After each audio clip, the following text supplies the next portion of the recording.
कि देखिए, आप हमें आतंकी कहते हैं, आतंक तो आपने फैलाया हो। आप देख लीजिए कि बांग्लादेश ने अगर मोहब्बत का पैगाम हमें भेजा, आपने उनकी सरहदों पे बंगालियों को मारना शुरू किया। हमारे बंगे हिंदुओं को मारेंगे, मुस्लिम को मारेंगे, कश्मीरियों को मारेंगे। हाँ, जिस दिन पाकिस्तान की तरफ आंख उठा करके देखा, उस दिन हम टांगे तोड़ेंगे। मैं आपके लिए चंद लाइनें लिख कर आया हूं, खास अभी। बहुत अच्छी बात है। इरशाद कीजिए तो मैं फरमाऊं। मुझे पता है। आप इरशाद बोलिए तो मैं फरमाऊं। हाँ, फरमाऊं। मौजूद हूँ, आप हाँ, फरमाइए। अब सुनिए, मजा आएगा, आपको लुत्फ उठाना है। खाने को नहीं है आटा और दाना, गाते हो फिर भी जम्मू कश्मीर का गाना। आतंक की जन्नी हो तुम, ये दुनिया ने माना, फिर भी हर मंच पर जाकर इंटरनेशनल बेइज्जती करवाना। अब देखिए, मैं आपको पिछले 2 महीने की बेइज्जती सुना रहा हूं। सुनिए इरशाद साहब, और भी आगे है, सुनिए। 2 महीने की बेइज्जती है। सऊदी अरेबिया ने बोला भिखारी भेजना बंद कर दो उमरा के वीजा पर। रशिया ने बोला ब्रिक्स में आने की सोचना बंद कर दो। ईरान ने बोला कश्मीर पे स्टेटमेंट के बारे में सोचना बंद कर दो। आईएमएफ ने बोला कटोरा कहीं और ले जाओ, हमारे पास आना बंद कर दो। ये 2 महीने की बेइज्जती है। कितनी बेइज्जती कराओगे आप? जयशंकर जी ने और बेइज्जती करवा दी। इसीलिए मैं कह रहा हूं इरशाद जी, देखिए सुनिए, तो आपको सुनेंगे। वैसे भी आप घुसपैठी भेजते तो फिर क्या होता है, आप तो देख ही रहे हो। क्यों आप बीच में घुस रहे हो? घुसना नहीं है। अब सुनिए, मैं तो केवल इतना कह रहा हूं इरशाद जी, देखिए आपको बांग्लादेशियों को इतना याद आ रहा है, इतना प्यार उमड़ रहा है, तो एक बार बता दीजिए जनरल टीका खान कौन थे? बूचर ऑफ बांग्लादेश कहते हैं उसको, बूचर ऑफ बांग्लादेश। एक बार मानिए उनको बूचर ऑफ बांग्लादेश कहते हैं। जनरल टीका खान को बूचर ऑफ बांग्लादेश मानते हो कि नहीं मानते हो? दूसरी बात, देखिए ईमानदारी से अगर चर्चा करनी है तो आज पाकिस्तान की इकॉनमी $338 बिलियन, इंडिया की इकॉनमी $4 ट्रिलियन। हमारा एक राज्य आपके पूरे पाकिस्तान से ज्यादा इकॉनमी रखता है। आपका इन्फ्लेशन रेट 10% से ऊपर, हमारा 4% से नीचे। आपका ग्रोथ रेट 2%, हमारा 10%, 7, 8, 9, 10%। आपका फॉरेन एक्सचेंज रिजर्व $14 बिलियन, हमारा $650 बिलियन।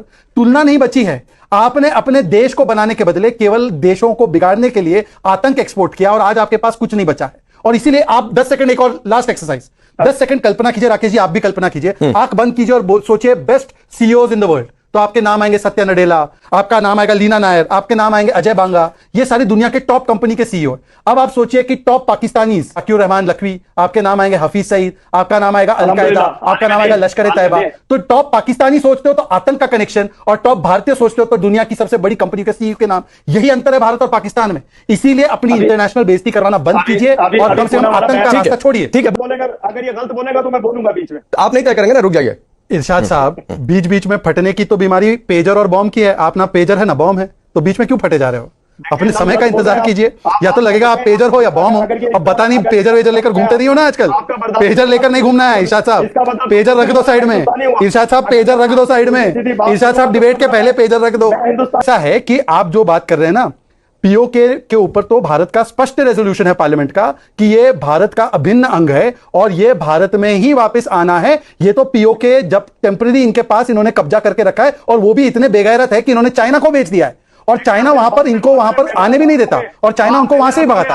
आपने बात की पैलेस्टाइन की, अब मैं अपनी बात पूरी कर लेता हूं। आपने क्योंकि पैलेस्टाइन का रोना रोते हो ना, पैलेस्टाइन का हाईएस्ट सिविलियन ऑनर पता है किसको मिला है? आप पाकिस्तान का कोई पीएम हो तो बता दो, मोदी जी को मिला है। Grand collar of state of Palestine 2018 में मोदी जी को मिला है। अब मुझे बता दो पिछले 10 वर्षों में कोई पाकिस्तानी प्रधानमंत्री हो जिसको पैलेस्टाइन ने दिया हो?